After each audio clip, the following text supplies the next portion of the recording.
Welcome back to Water Cooler Wednesdays, brought to you by My EAP. This week, we're going to be talking about how, as a team lead, a manager, a supervisor, or simply an individual that persons look up to in the office, can lead with empathy and understanding.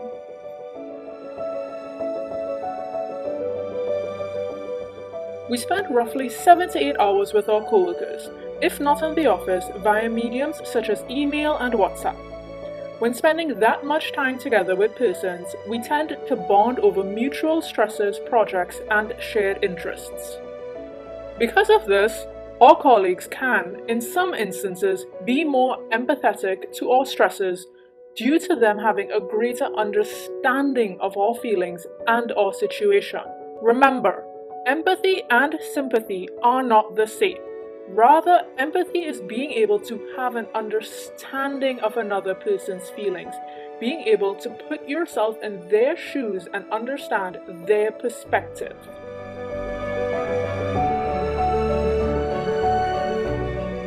Sometimes it can be hard to admit when we might be experiencing distress or that we're not coping well.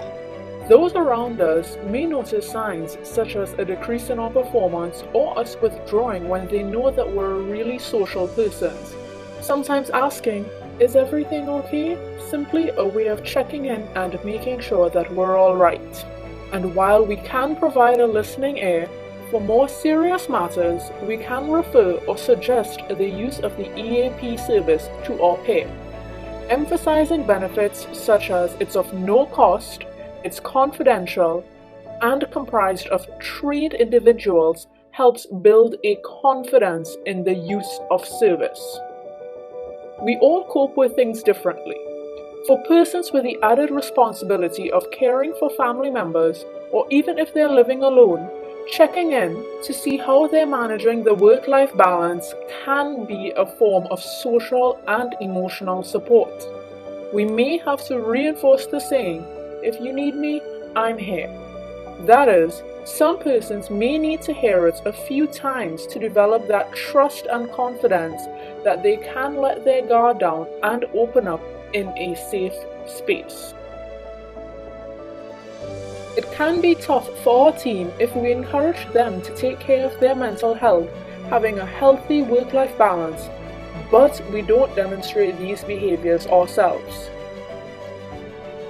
That is, if they don't see us as leaders enforcing the same behaviors, it can place pressure on the team to go above and beyond in performance, which can lead to a sacrifice in mental health, eventually leading to high levels of burnout and ultimately a decrease in performance. Again, we may have to remind our team of the available resources regularly to allow them to build a sense of trust in these services. Additionally, when setting boundaries, practice consistency in the ability to adhere to these boundaries. It can be very easy to blur boundaries by saying, "Let me just check that one email." A tip for sending emails after work hours can be to include in the subject line, "Can respond in the morning," as that can alleviate the anxiety over persons wanting to give an immediate response and helps in setting boundaries. Thanks for tuning in to this week's episode of Water Cooler Wednesdays, brought to you by My EAP. And remember, My EAP is here for you. For further support, email us at eap@familiesinaction.net or give us a call at 628-2333.